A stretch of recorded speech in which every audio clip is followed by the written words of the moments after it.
All right, I can see our attendees streaming in as we give them just a second to gather.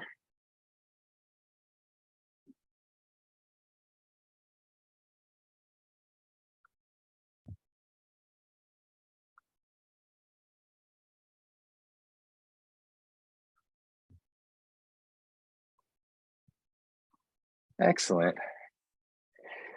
So good evening, everybody. My name is Jason Jacobs. I'm the Dean of Undergraduate Studies here at Roger Williams University, and it's my great pleasure to kick off yet another in this ongoing series of conversations on hidden truths, stories of race and place. We have an extra special version this time because our talk is going to feature a very long-standing collaboration between Professor Carrie Iulici, who's here with us at Roger Williams, and Dr. Joyce Spencer, who is Dean of the School of Education at the University of Riverside. We've just taken a moment to establish our University of California bona fides, since all three of us have UC PhDs, mine from the north end of the state, theirs from the south. But I asked them right before we began how long they'd been working together, and they were very pleased to say that this is a 20-year collaboration. And so this series was founded to in order to highlight the way that the local expertise that we have in our particular community can help not only to tell the stories that are obscured often in the world that we're looking at around us, but discernible if we take that extra step of making sure that we're noticing all the different ways that patterns of power, histories, and inequities come together to shape the world that we're living in.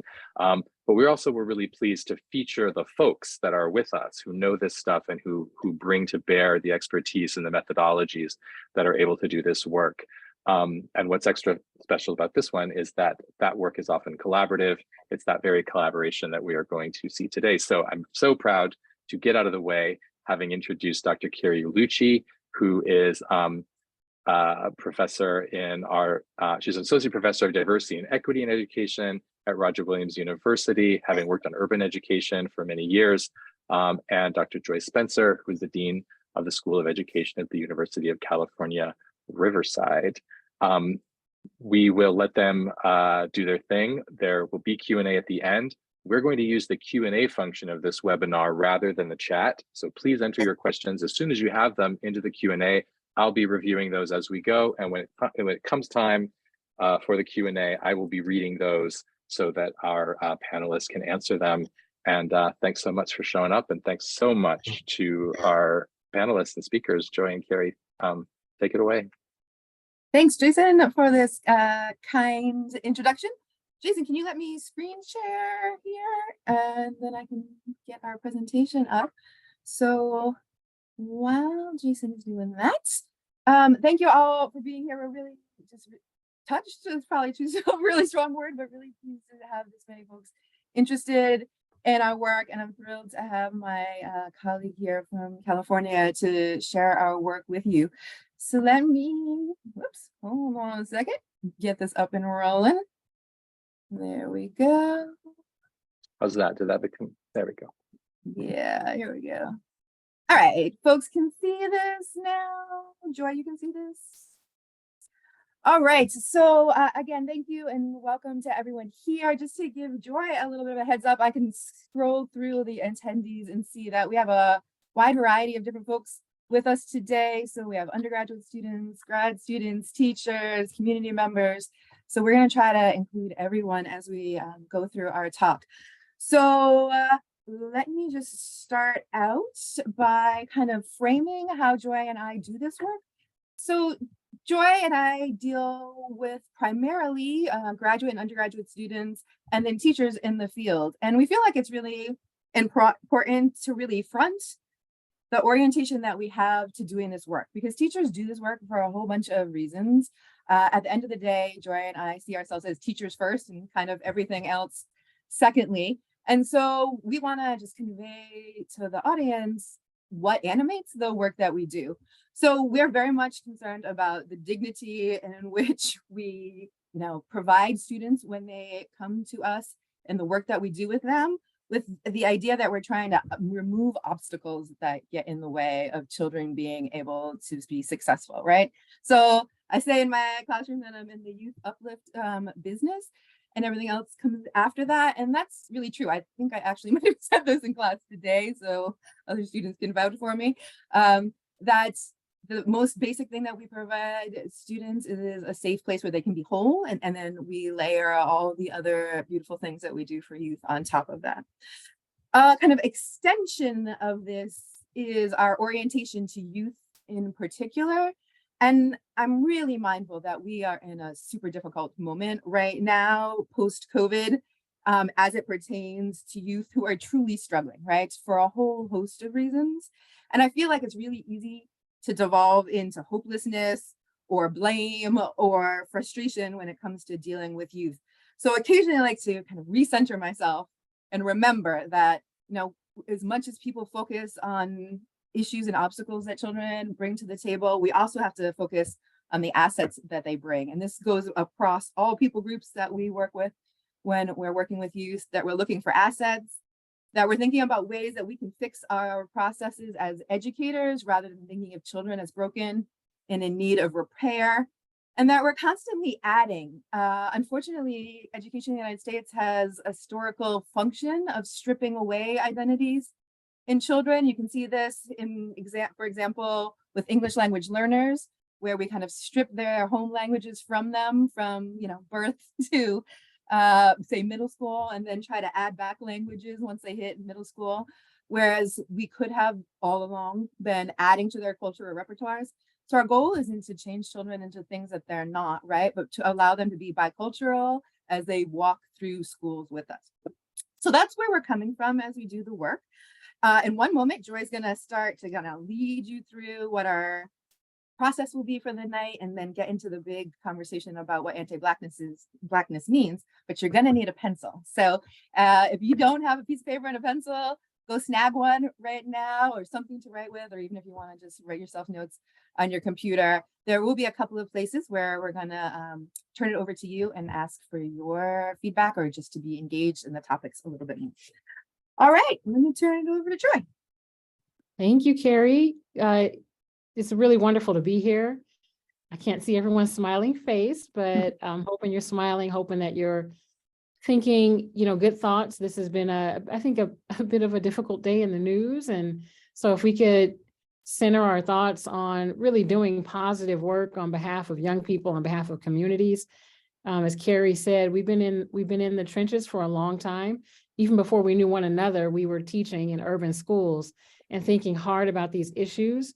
And myself, I was a kid in an urban school before I was teaching. And so these issues have been part of my journey and part of my walk and part of our walk.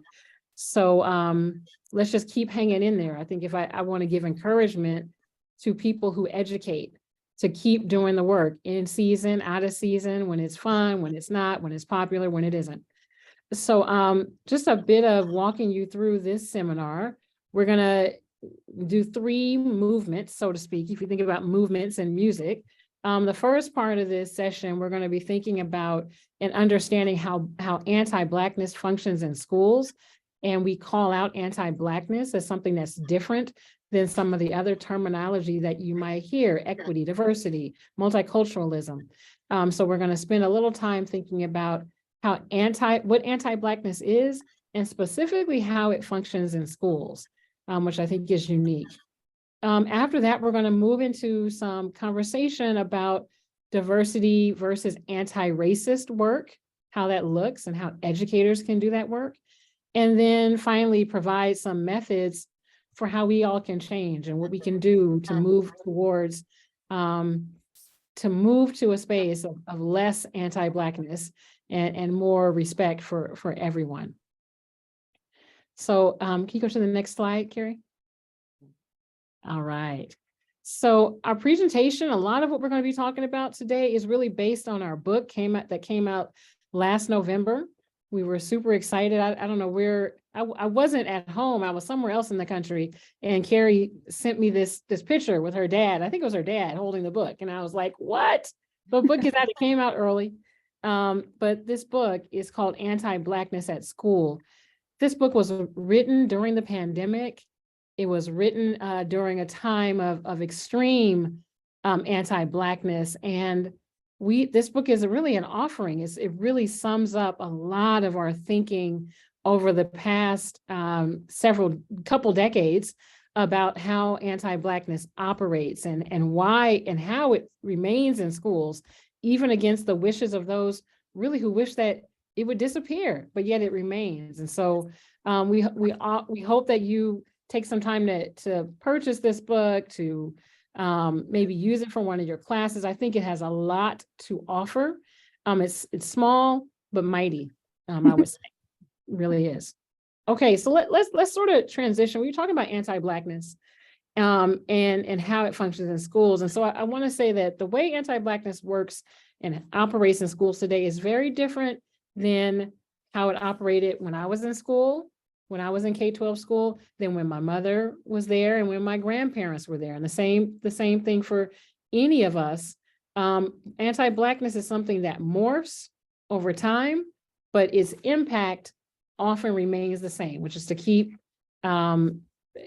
Blacks and Blackness, Black folks out of receiving the riches of what an education could actually provide. So if you can go to that next slide. Mm-hmm. Thank you. Are you there? Yeah, I'm here. There we go. Okay, there you go. Okay, so just starting with the definition. Anti-Blackness. So we're naming anti-Blackness as a particular form of racism that is historic, is systemic, and is rooted in antipathy for the Black community. So I hope we can just sit with that for a moment. That historic piece is profound, that there is a history in this country of anti-Blackness. It didn't start last week. It didn't start even 100 years ago, but it's really rooted in the foundation of the nation, this notion of anti-Blackness. It's systemic, right? It's system-wide, it's perpetuated in systems. It keeps kind of rolling right along in our systems, and it's rooted in this sort of deep antipathies for the Black community, a force that is sort of against Black movement and Black progress. And so it's kind of rooted in communities all across the country, cities, big, small, rural, urban, all across those spaces. So this is kind of what we're sitting in. I hope we can you all can chew on that as we kind of walk through this presentation. Let's see, there's an example we wanted to, just to show how real and how present this is. This happened March 29th, 2023, not even 2022. So what is this? Is in Florida. My mother's from Florida, so I hate to throw shade on Florida, but it's been struggling. It's been struggling a lot. So recently, this is on CNN, Ruby Bridges, the movie, is being under review, and it's being banned. Basically, that movie cannot be shown in this particular district. Is it just the district, Carrie, or is it it's just the district here? I think it's Pinellas. Yep. So what you see here, I don't know if you've ever watched this movie, but if you have Disney Plus, I want to encourage you to watch this movie. And it is the story of Ruby Bridges, a little 6-year-old child, tiny little girl who tried to integrate schools in New Orleans. And to think that in March of 2023, which a few days ago, that this movie, which is highlighting a child who is simply trying to get an education, that this movie is banned because it would make white students feel uncomfortable about their history. It is profoundly upsetting, but it's just another display of anti-Blackness right here in front of us. This movie, anyway, I can't really say enough of it. When I first got Disney Plus, one of the things I did, I wanted to watch any of the Disney movies that had African-American actors, actresses, anything with Black themes. So I happened to watch this movie when I got Disney Plus a few years ago, and it is a beautiful movie. It's very Joy. It should be for all of us, and the idea that it happened not so long ago. in New Orleans. I think this is the 60s that this happened, is quite profound. And so the idea that we don't want to make white children feel uncomfortable.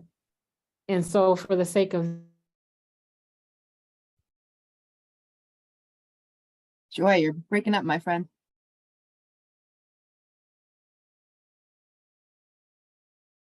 okay. All right. You're back. So I'm back. Okay. Is that any better? Yeah, there we go. Sorry, audience, we're having a little technical issue.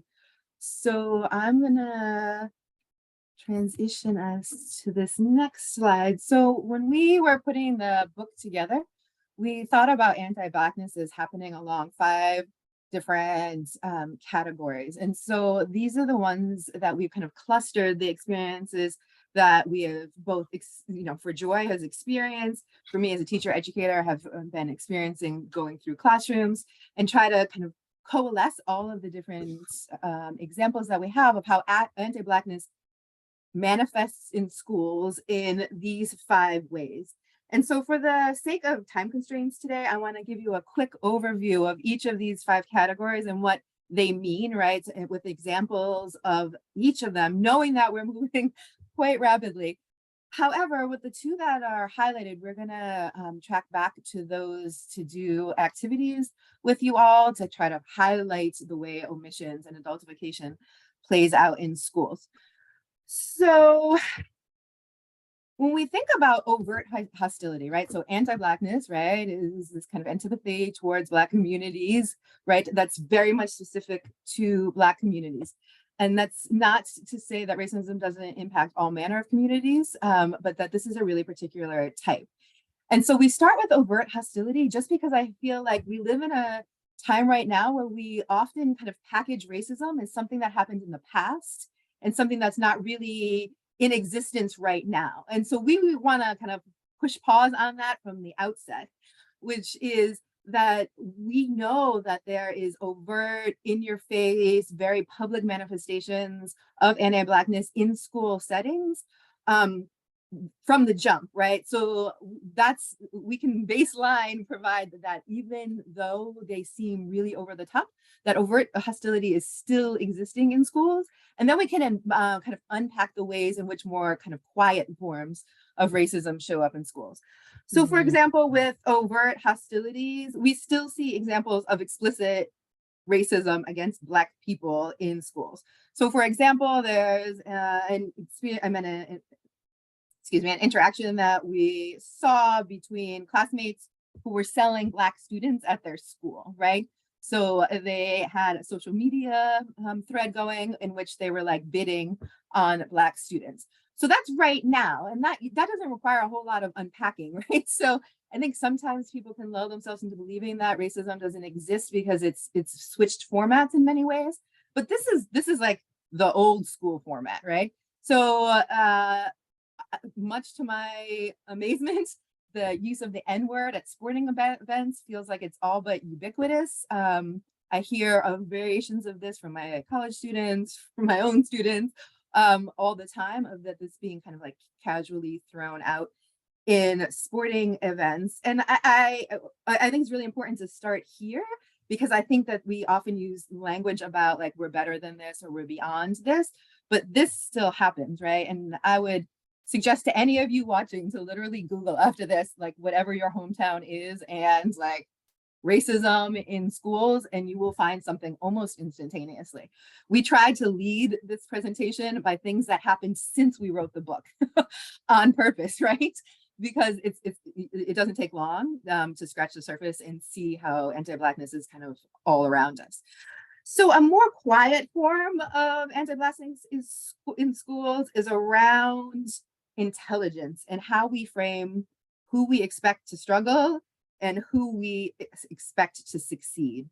And this is one of these kind of shape-shifting forms of racism, where it can often be written off as something else that's not racialized. But when you unpeel the onion, it clusters around Black folks a lot of times, right? So there's almost a tacit expectation that, say, Black children are going to struggle in math. And if they do struggle, then folks aren't particularly surprised. That's unbelievably problematic, right? Because Black children can do math just like any other children. I had an interesting interaction once with a teacher of Black L's. So I'll just push pause for 1 second here. It's important to remember, right, that Black folks can be L's, English language learners, as much as we often associate English language learners with Latino folks. She had students who were from Haiti and Cape Verde, right? So they're Black children who are also L's. And she was saying that they all needed remedial education. And again, we have to push pause here because being an L is not an indication of your intelligence, right? It's an indication of what language you speak and what language you're developing, right? So the idea that being a Black L would automatically mean that you couldn't possibly be in a gifted and talented program or in an advanced program, those are the places where we need to push pause, right? Because the story that's been baked in our head about capacity and intelligence is there. And unless we start to like literally put our finger on it and call it what it is, right? I think we keep recycling these stories over and over again. We're going to talk about omissions and whitewashing when we do an activity in a moment, but at its most basic, omissions is a curriculum issue, right? So both of these are curriculum issues. So what do we omit in schools? And right now, you literally don't even have to turn your computer on and they come to you, right? Everything that has to do with Black book bannings, with critical race theory, all these are examples of how omissions show up. Same thing with whitewashing. Whitewashing is just kind of a shift in how we frame the truth, right? So this comes up a lot with the way that we explain slavery to children. In the book, we talk about a trip to a plantation in which children are told that slave masters were good people who loved their slaves.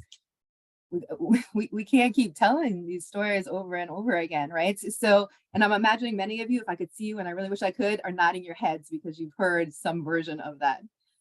Another tricky place where anti-Blackness shows up is around athleticism in schools. And we often see that sports dominates the school lives of Black children in a way that is not healthy from them or their families, in the sense that their opportunities get constrained around playing sports instead of joining the engineering club or being in the debate league or doing other academic pursuits, to the point where like some Black children have told us that they feel like they're like targeted, right? Like coaches come and look for them explicitly because they must play basketball, right? And we've like squished children's identities into these really specific categories.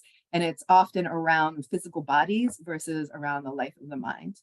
And then issues with adultification and discipline that have to do with how anti-Blackness shows up in the ways in which we discipline children, in which they get in trouble, and in which we kind of shuttle them into the criminal justice system. Adultification is a phenomenon by which Black children are often thought to be way older than they actually are. And because of this, there's a myriad negative consequences for this, but stricter discipline, longer discipline, more severe punishments, this over policing of Black girls in particular, but we're going to get to that in a second. So I want to start out with an activity that's going to get us to think about Black girls in particular, with this adultification and over-criminalization of Black girls. So you need a piece of paper, okay? I'm hoping you got one. Okay, I'm going to ask you to see if you can fill in these blanks. So those of you who are teachers, this is a closed activity, critical race theory version. So I'm going to just give you a clue. I am well aware that asking you these questions out of thin air is almost undoable, but I think you'll see where I'm trying to go with this when we move on to the next slide. So I'm going to give you, the only clue I'm going to give you is that 12% of the United States, based on the most recent census, is Black. Okay, so 12% of the United States is Black. So take a stab, if you don't mind, for what you think the answers are for that 1, 2, 3, and 4. I'm going to stop talking and let you think for a moment.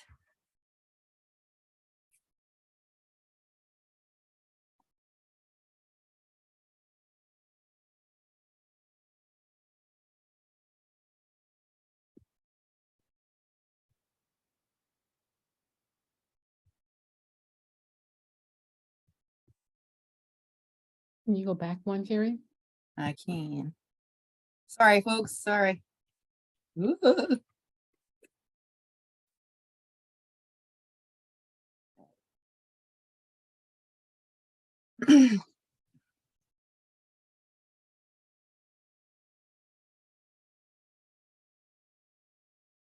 So what I'm going to try to do, I'm not sure if this is going to work, but what I want to try to do, and I see you, Tuskegee, Alabama. So yay, thanks for the chat.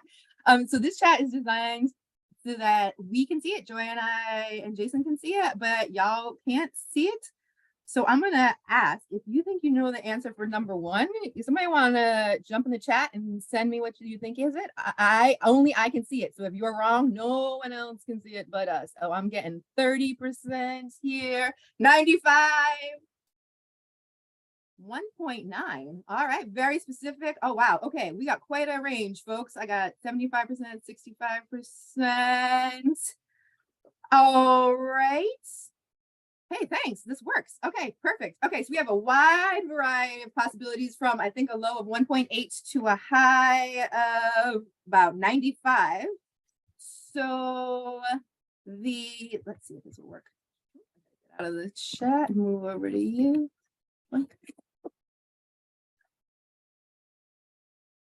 All right, so 49% of the girls, excuse me, who are suspended are Black girls, okay? So if we go down to this next one, it's also 49%, right? So Black girls represent half of children who are, this second one is talking about where law enforcement is involved, where law enforcement doesn't need to be involved, right? That's, there was an off-ramp at some point, but the school department didn't choose to take that. I gotta ask you to chat the third one too, because I'm curious where you landed. So 10 counties in Florida where we're arresting girls. I got a 12 years old, under the age of 30, 13, 15, 16, a couple of 16s, a 7. So let's see, the answer for this is 12 years old. So 10 counties have arrested more than 10 girls who are under the age of 12. And we should ask ourselves, what is arrestable? You know, what is a 12-year-old girl doing that would be arrestable? But that's a larger conversation. And then 47% of girls who are incarcerated in Florida are Black, right? So what's the takeaway here? The takeaway, of course, is that there's massive disproportionality, right? In who is being arrested. And we know from buckets of research, right, that the more students are involved in the criminal justice system, both within the school and external to the school at younger ages, the chances that they will remain involved with the criminal justice system becomes much higher. So if Black girls are only 20% of the general population, but almost 50% of all of these categories, this is disproportionality out loud, right? Living out loud. So this to us is the evidence, as part of many sets of evidence about how anti-Blackness shows up as it pertains to discipline. So I'm moving quickly, and I know that, but I want to make sure that we have time for all the different pieces that we have prepped for you today. So I want to spend just a few minutes talking about omissions and whitewashing. We are in the midst of, like, I don't know how to say it beyond like the inner ring of hell around omissions and whitewashing in a way I've literally never seen in the 20 years of my career of trying to strip away books from children. We see that in this slide here. The American Library Association keeps track of books and books that are being challenged. 2022 was the all-time high on record of books being challenged. I have to actually read this data to you because it's so shocking. There are 1,200 challenges made against 2,500 different books, according to the American Library Association. And that is for classics like Beloved, The Bluest Eye, and The Colored Purple, and newer titles like The Hate You Give, The New Kid, which you can see right here, which is a comic book. And stunningly, if anybody knows why, get back to me. a biography of Roberto Clemente. I was going to put that out there. So that one's currently being challenged as well. Many books are being challenged, but books around Black youth and books around the LGBTQ community are the most at risk at this moment of being challenged. All right, so we have this omission piece right here, but then we also have some whitewashing. So I want to do a little mini quiz with you. Again, we're going to do this at a breakneck pace because, as I said, we got lots planned for you. So I got 1, 2, 3, 4 questions for y'all. I am curious. Now, I realize you are all on computers. I'm looking at you, students. Don't go and look these up. So based on your own knowledge sitting here right now, can you name any African civilizations that existed before 1900? Can you name any 4 famous African or African-American women who aren't singers, actors, or athletes? You know any civil rights figures who aren't MLK, Rosa Parks, or Malcolm X? And can you name 3 important inventions created by African Americans? All right, I'm going to give you a second to write down a couple of ideas. I see someone in the chat saying Roberto Clemente was challenged because he faced racism. Yep, unquestionably. And we really need to give pause that we don't, it's more important to provide an opportunity for white children to not feel guilty about racism than for Black children to actually experience racism, right? Like at the end of the day, that's what's being allowed by protecting these points of view. And every time we do that, you know, somebody gets injured by that, right? Oh, I see some folks over here talking about Ethiopians, Harriet Tubman, very nice. All right, can somebody give me another African civilization? We have Ethiopians. Anybody else can stick in the chat another Ethiopian? You got your Yoruba folks, very nice. Zulus, the Nubians, yes, very nice. Oh, I see some history students here. The Ashanti, that is true. Benin, very nice. Extra points if you know where Benin is now. Where is it? Mali, thank you, Tasiji. All right, so we do have Great Zimbabwe. Oh, very impressive, folks. Folks, give me some examples of African-American women. I'm gonna move forward. I have answers for you. There you go. So there's a variety of African civilizations. I ask this question to my students pretty much every semester. And this is usually a place where there's a giant gaping hole, right? Where there really isn't a lot of history that's done around the African history period, around the continent in general. And if there is, it's basically where white people crashed into Black people around colonialism and slavery. But an entire world was happening before these things. And so making sure that students know this is important. Oops, I'm sorry, I'm going too fast. Here are some ideas for African American women. And the same thing with, civil rights folks. I feel like we typically talk about the same figures over and over again, as if there isn't an arsenal of people that we could be drawing from. Anybody know invention? Oh, I got Maya Angelou over here, Michelle Obama, very nice, Norzelie Hurston. Anybody have any inventions? Peanut butter. Oh, it's got to be peanuts. Yep. All right. Nice. Well done. Some other inventions. Refrigeration. Homemade for your curls. Two-way paging, which Joy was telling me the other day is the beginning of cellular services. Of texting. So why do we focus on this piece?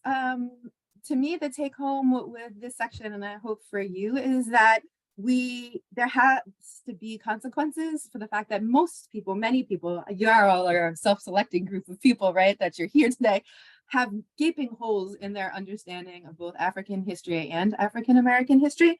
And I worry about what happens when students don't learn these pieces. Is there an assumption that there's nothing worth learning? And I think that this reinforces really Western centric narrative about their place in the world, and the relative lack of place of the rest of the world.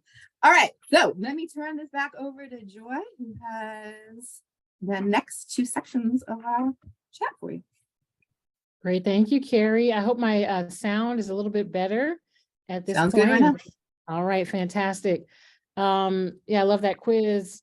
And yeah, you give it to most folks and they don't really have many answers. So the Super Soaker is one of my favorites. And my really dear, dear friend, Harry Bims, holds the patent for the two-way pager, which is the precursor to texting.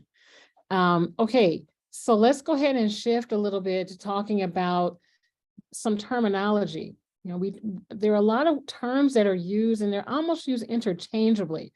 You know, what are your DEI efforts? As if diversity, equity, and inclusion are all the same thing. And these are very different ideas. They come from very different theoretical framings. And so I want to call out specifically this notion of diversity and talk about how diversity is not necessarily our goal. And it's not necessarily the goal of this book. So if you can go to the next slide, Carrie, I want to give an example, and perhaps you can think of others where diversity does not necessarily denote equality or equity or justice. So here's one obvious example. In the decision for Brown versus Board of Education, this was a moment in this country where the focus was on the solution for African Americans is integrating them. Okay, so they're not doing well, their schools are underfunded. So what's the solution? Okay, let's bring Black children together with white children. So you have diverse schools. Well, at some point there was a goal for diverse schools, but were they just spaces? Are these spaces places that we would truly call equitable spaces? And so I think most of us would agree that diversity and equity and diversity and justice are not synonyms. And so in our book, and hopefully you're kind of hearing through this presentation, we want us to sort of push past this idea that diversity is our solution, is our goal. There's lots of wonderful research today. Something I like about educational research nowadays is that it's kind of about diving into the particulars, the details. And so there's research that even looks at the experiences of Black children who go to integrated mixed schools. And when you look at some of the qualitative data, what you learn is a story that says that the experiences that Black students have in integrated spaces or in spaces that are non-affirming are not necessarily positive. There's a wonderful study that's looking at the experience of Black students in math classes. And these are integrated classrooms, and that their experiences and the stories that they tell about how they are, about how that they are seen as illiterate, seen as uneducated, as less than. So again, I think it's really important for us to understand that when we boil it all down, how do we create spaces that are affirming, spaces where African American students can thrive, where they can grow? And that is really much more of the question for us than simply diversity. Because who in diverse spaces, who is the person who gets privileged? Okay, so I want to shift a little bit and talk about what I call a STEAM Academy. And the book really does give you a good picture of an initiative I've been involved in for about a decade. And I call this work STEAM, we call it STEAM Academy. I've been working on it with two colleagues at the University of San Diego. I'm also bringing it here to the University of California, Riverside. But I want to talk to you about how we have intentionally worked to create affirming spaces for Black youth. And I think what's most important is our intentionality. If there's anything I want folks to leave with, is this idea that in order to do anti-Blackness well, you have to be intentional about everything you do. You cannot hope that anti-Blackness won't occur. You cannot hope that Black kids will get served well. You have to be intentional, and you have to think about race and understand how racism works in order to undo it. So STEAM academies are academies that I run in an informal space on Saturdays and on weekends. Excuse me, on weekends and in the summertime. I hope that can you hear me, Carrie? I just want to make sure. Okay, right. And these academies are 1 and 2 week initiatives that service youth across San Diego County, and now it's actually going to be Riverside County. I want to talk to you a little bit about some of the intentionality that we build into our STEAM academies. First of all, we are incredibly intentional in our recruitment of the youth that come into the academy. We service several hundred kids, as well as we're intentional about everyone who we get to work for and run the academies. So for example, when we recruit youth, I might see you in Target and, you got a kid who's 13 years old. It's like, hey, we would love to have you be part of our STEAM Academy. It's no excuse because, people often say, well, you can't find Black kids who are interested in STEM, in mathematics. Well, I can find you, right? If you go to Walmart, if you go to Target, we're going to find you. But we're very intentional. We're also very intentional on our college campus. A lot of times on college campuses, at least here in California, some of the staff that is African-American, they might not necessarily be faculty. They might not necessarily be the administrators. They might be the cleaning staff or the administrative assistants, executive assistants. So we are very intentional about going to these families, going to people who are African-American, who are Black on our campus, and asking them, do you have a teenager? Do you have youth in your family, in your community that would like to be part of this work? So at all time, we are recruiting. We're thinking hard about recruitment. We recruit a variety of Black counselors, as well as folks of color, refugee students, students who have been marginalized in school, and we are very targeted with who we recruit and how we recruit, and then the training that we do. I don't have time to go into the training, but we do thoughtful, intentional training on anti-Blackness in STEM for anyone who works with our youth, so that they can undo some of their beliefs about proclivity of Black students in math and science, because these are narratives that all of us have been infected with. And so in order to address our students who are coming to learn mathematics, learn engineering from us, they need to learn it from people who believe that they actually are capable. And so that's part of our intentionality. We're incredibly intentional about our curriculum. We understand that STEM curriculum, math curriculum, it has been historically incredibly white. It's Eurocentric. It has, if you were someone from another planet and you came down and you read the math curriculum, you would think that Black people don't even understand what math is, that people who are non-white don't do mathematics. And so we're incredibly intentional with our curriculum. The mathematics of hair braiding, the mathematics of home building. I mean, we do mathematics in a way that it is, connected with the lives and the cultures and the practices and experiences of the young people that we're teaching. And then I spoke about this a little bit earlier, but we're very intentional about our staffing. Something that we have learned is that Black youth, and we already know this, Black youth are incredibly diverse. And so it's not just any Black staff member will do. We are looking for staff who come from Black staff who come from a variety of backgrounds. We have Black counselors and staff members who like reggae music. We have some who are who like computer science and are nerds. We have some who like, anime or whatever it is, but we have a variety of ways of being Black in our staff so that Black youth, right, can actualize in all of these varied ways. Folks who like English and history and all the whole gamut. So we're very intentional, and we're intentional in our conversations as we design our academies. Can you go to the next slide? Okay, thank you. So just a little bit more on, I think, part of our success, because people tell us all the time, you're not going to be able to create an entire camp with Black youth. And our camps are not 100% African American, but we certainly have made strides beyond what San Diego County is doing and what the city of San Diego is doing.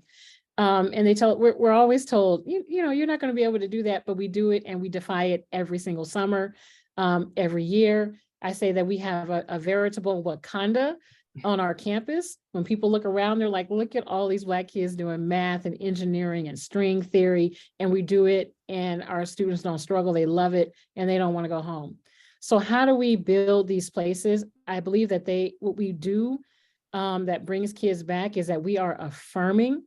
We create a space where the lifestyle, the ideas, the ways of being, language, style, etc. of Black youth are centered and affirmed. And I think if you capture that sentence, because when we talk about what culture is, this is a big part of what culture is. It's lifestyle, it's the way of being, it's how I talk, it's who I am, it's how I relate. That is what culture is. And Black culture is largely invisible in K-12 schools. Black ways of being and speaking and acting, they're not welcome in K-12 schools. We welcome it.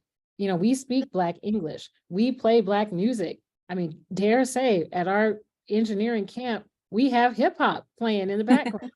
And we, and I don't want to be stereotypical, but I think it's important that Black youth know they can show up as they are and still do math. You don't have to you don't have to put on some other hat and become something other than yourself in order to excel in math. So just quickly going through these bullet points, we engage with families. Families are invited to our academies. They are part of the richness of it. They come and do engineering with us, with their kids. And our students get a chance to see their parents doing engineering on a university campus. By the way, the students we service are between 6th and 12th grade. We recruit and we hire people with identities that are similar to our students. I list some of them there. We call them near peer mentors. So we are very thoughtful about this. We have a 16-year-old in the camp. They're working with somebody who's 17 or 18. You have a 12-year-old in the camp. They're working with folks who are 14 and 15. So this near peer mentorship is going on. We invoke storytelling. Everyone who helps us run the STEAM Academy, they have to do some reflection on their own STEM journey as a person of color. And they have to actually stand up in front of our entire community and share their journey. What is it like as a Black young person to have excelled or tried to succeed in math and science and technology from their perspective? And some of the stories that they share are just absolutely, they leave us in tears, but they also leave us with this sense of just our strength as a community, how much our young people have had to navigate in order to succeed in STEM, the stereotypes they've had to overcome, and the ways in which even, teachers who are supposed to care for them have treated them poorly, but they have persisted. And so those stories then become the foundation of how we run the academy, because anytime a student that's enrolled in our academy says, well, I can't do this, we point to, okay, remember Jamal's story? Remember Malik's story? Remember Joy's story? Okay, that becomes the foundation of all of us overcoming as a community, the stories that we tell about how we overcame. And then we noticed, I shared this a little bit before, we noticed the Black people on our campus who are often in non-professional and non-faculty roles, and we purposefully invite them, include them. Some of them have been our strongest supporters, and they have been some of our strongest recruiters. So I'll stop there, but I'd love to talk offline about what we're doing in the STEAM Academy. Bam. Other things that you can do, Joy? All right. So our book in addition to having some wonderful narrative, the first few chapters, the last few chapters of our book are specifically about professional development. Carrie said from the beginning, we're teachers, we're professional developers. We've been doing this work for a long time. And so this is just sort of a sample of some of the resources that we provide in our book, books that different teams of teachers, teams of educators might read if they want to learn more about how to be affirming to African-American students, how to do anti-Blackness well. You have to know the story. And so here, you know, Invisible Man, that could be definitely a book that a team of teachers would come together and read to learn about the experiences of invisibility and a Black man who's working through life in the 50s, United States. So I see some of the banned books on here. Beloved. That's a wonderful book for folks to read to understand the experiences and the trauma that African Americans have experienced in this country. So definitely books. No, you're good. And then professional development. We have a number of tools that are embedded in the book.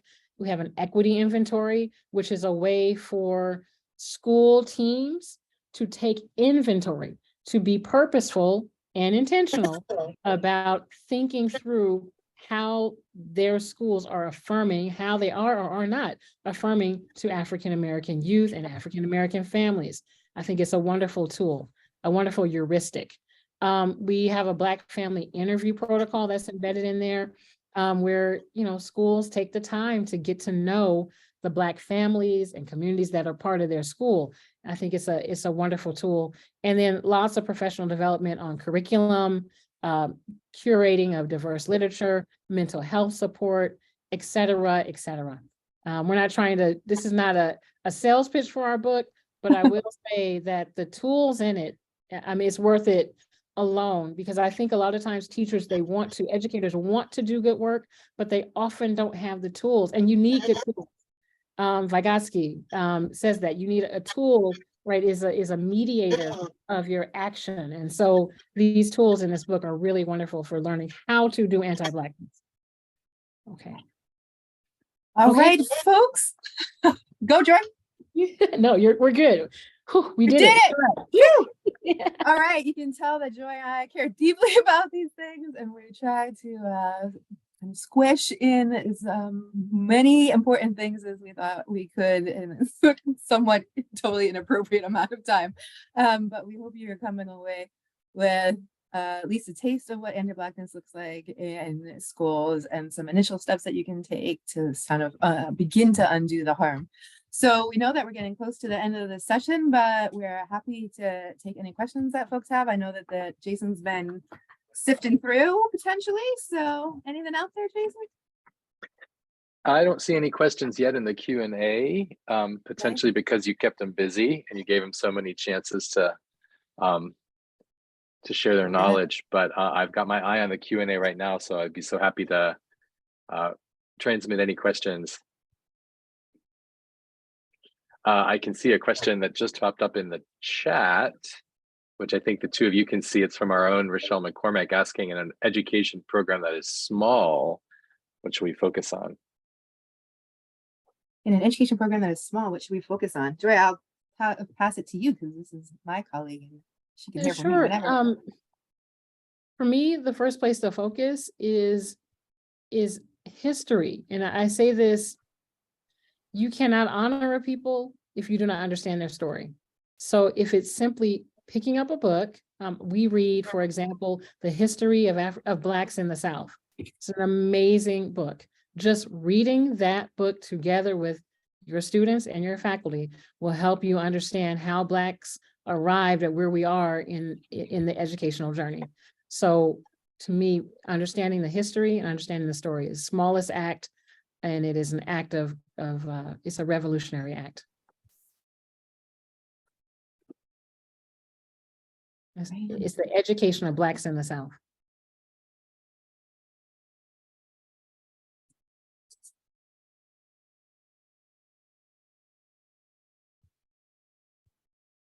Okay. I can see a thank you and a send off that you two can probably see as well. Yep. from a colleague, it looks like from Boston University. Okay, yep, I'm seeing it. While we're waiting, I'll mention that we were discussing before we began the session that I grew up in Florida, and that Florida is now trying to innovate in new ways to institutionalize racism and homophobia, very much at the level of the book ban and of the legal ways of disallowing various kinds of speech, and often constellating directly around this idea of really formally protecting the discomfort of white people or of straight and cisgender people.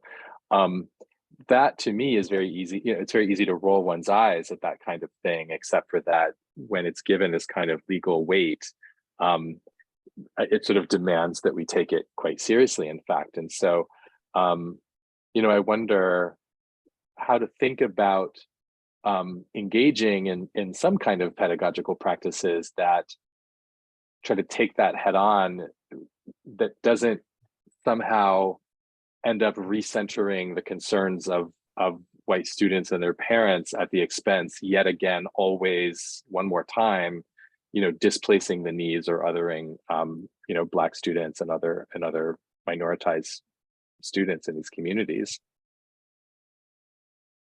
Joy, you want to take a stab? You want me to take a stab? Go for it, Carrie. So it feels like just like I'm not sure. There's so much to say about this, Jason, but I think I'd always try to frame it with my students is that every time we protect one people group, we're often doing so at the detriment of another people group. So this misplaced understanding of neutrality, that schools are somehow neutral and that the policies that are made in schools are somehow neutral, they're never neutral, right? So this decision to not let children read about anything that has to do with queer youth, that is not a neutral decision, right? It's as political as any other decision. So I think part of the work that we have to do is take back the way that we frame things, right? So that, for example, like woke, I feel like we've turned woke into like a swear word that somehow conveys that you've been like, I don't know, like co-opted into brainwashedness, which is crazy talk, right? So woke was used by the Black community to convey consciousness. You don't get to just like snatch it and use it for nefarious purposes because you want to, right? So I think like setting up our own walls, for lack of a better word, and saying like, listen folks, this isn't actually how this works, right? Like that when you do this, this is the consequences, right? That they aren't neutral. Don't use that as an argument to kind of protect yourself, and that all of these things that keep getting used as slurs, they're not, right? It's like we should strive towards wokeness. This isn't like a bad word, right? Like wokeness means caring about other people's well-being. Yeah. So why we would allow ourselves to get outmaneuvered on that? Yeah, and I think folks who are working with younger folks, that we need to put guardrails on sometimes, and that's not a patronizing thing, but that like we learn about these issues, right? LGBTQ issues, race issues, really, really late in the game, way too late in the game. And so as we're like working them out, we often like go in the wrong direction, say things and do things that maybe might not be our right intention. And as older folks working in this, I think we need to like call people back, help them to think through what they're doing, and not allow like literally like anything to be said at any point in time, right? Like I just think we've gone too far. Yeah. In the other way sometimes. Joy? Yeah, I'm with you. Not everything, sometimes you do have to, okay, that thought that you have, that's not a good thought. Sorry. Slow your roll. Anything that is, if it's disrespectful, maybe you shouldn't say it. And that's okay. It's okay for me, for my rights to be, whatever we call my rights, to be infringed upon, so that I can, support someone else. What's wrong with that? And we've lost a lot of that And also, you know, schools they've never been neutral. That's this myth. You know, my mom, I shared with Carrie many times, my mother grew up in Florida. And so she grew up, you know, I'll share this tidbit. When she was there, Black people could not wear shorts on the bus. This was a law in Florida. Think about this. My mother grew up in Florida at a time when it was illegal to have on shorts. You know how hot it is in Florida. Come on. And she could not put on shorts, a little Black kid. This is, so her story can't be told for the sake of somebody else's. That's real. Her story is real. And, you know, it has to be affirmed, and it does not matter that the truth hurts.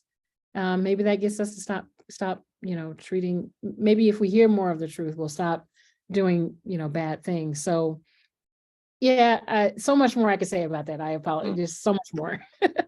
But let me move on to some questions that have come in the meantime. A question, how can we have meaningful conversations with middle school students about topics like these when they feel racism does not happen anymore and that are in schools that sort of lack diversity? So the students who don't see the inequities in front of them and then believe that they don't actually happen anymore. We talk about that a lot here at RWU, where that's part of one of the cultural problems that we face. Joy, you want to take a step? Wow. Okay, so Carrie always says just because something hasn't happened to you doesn't mean it has not happened at all. Yeah, again, it's you know, we have to again begin to expose young people to history. I started learning Black history when I was a young girl. It helped me explain and understand what I was experiencing. My mother was very intentional about me learning my history. The school, it was not present in the school at all. I had flashcards. I had to learn and memorize these things, but that's what my mother wanted me to do so I could know my story.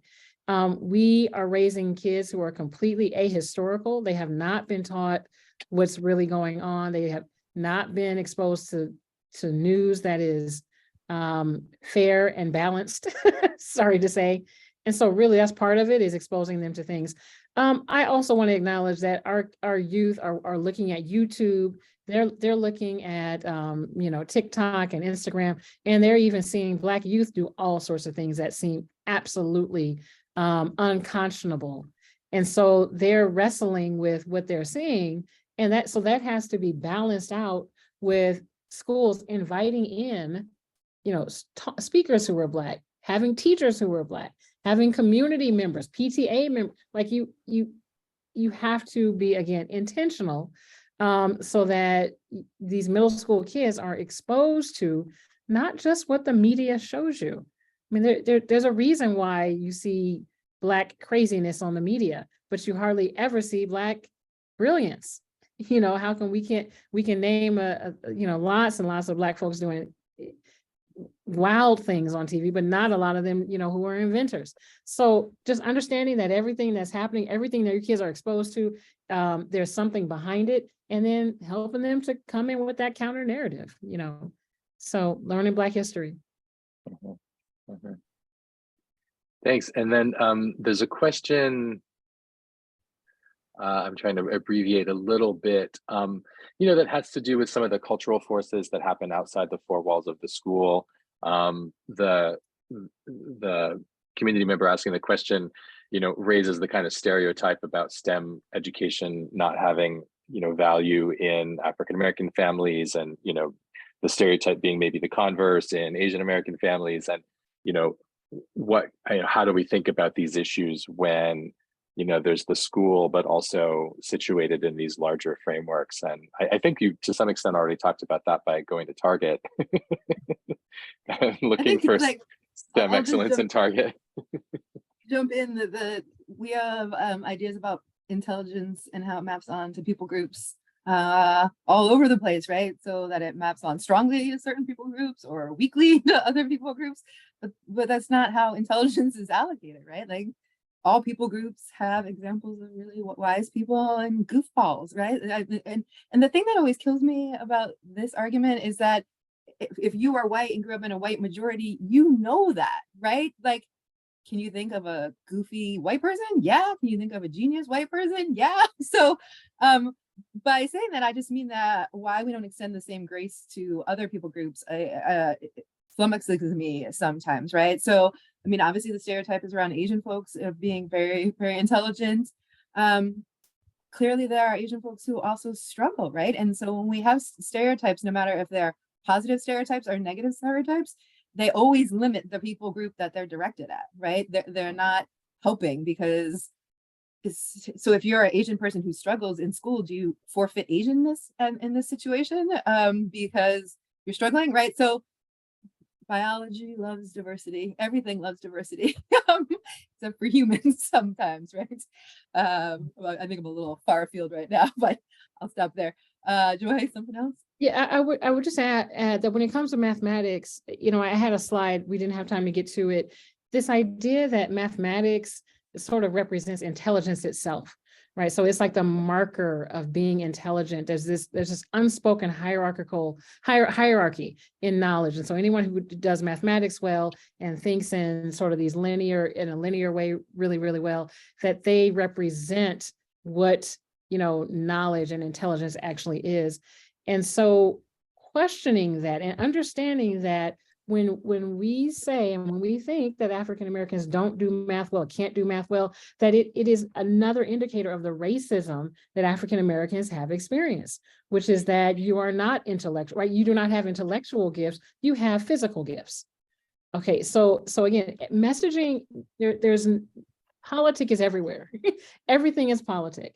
And so understanding that there is a story behind, there's some rationale, reasons behind the story that we are being told.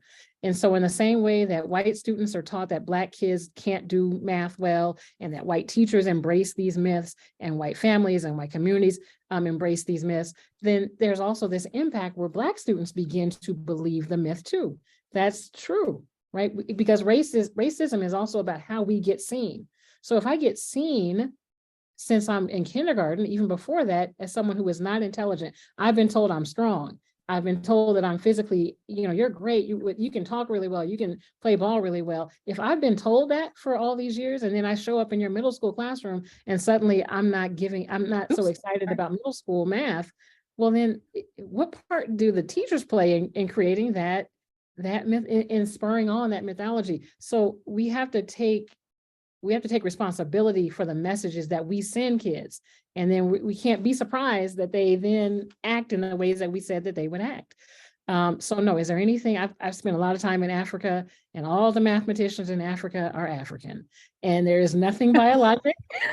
In Mexico, the mathematicians are Mexican. And in Brazil, there is nothing biological about mathematical thinking or ability. We all do mathematics. I've seen Black geniuses in mathematics. We cause underachievement. We create every educational issue we see. We created it before it appeared before us. We created it somewhere else. So, okay. Well, it's about 10 after. Would you like some more questions, or? I want to be mindful that folks are busy and it might need to go. So if you do, but if there's another question or two, please shoot them in our I'm mainly seeing some thanks and some applause in both of the chat streams that I'm looking at. There's a few questions that are asking for some specific suggestions, and that seems to me like a good opportunity to recommend your book yet again, and to drive people back toward the conversations that you're fostering there. This has been really stimulating, and these topics always take us into a place of heartbreak, but I so appreciate the energy that you've involved us in trying to think about, as Joy just said, we make all these educational problems, but it's really helpful to talk with some folks who are so dogged and indefatigable on figuring out what do we do in order to undo or to do better in these areas. So I want to thank you both again so much. Thanks to everybody who showed up. We had a really great group of attendees, and I can see that our own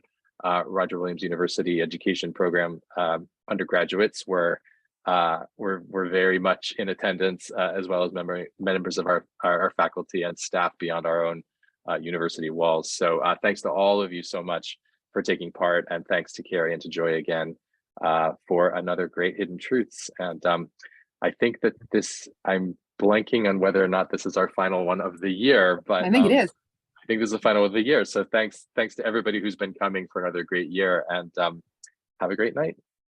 Thank you all. And if we didn't answer your question, just email it to us and we will answer you directly. Again, thanks for your time and your attention, and keep doing good work. Okay. Yeah. Thanks, everybody. All right. Looking at my students. Right. Carrie, do you want to unshare? Yeah. Hey, folks. Hey. All right. Well, thanks, Jason. That was awesome. Yeah. Thanks for having us. Wow. Thanks to both of you very much. It looked like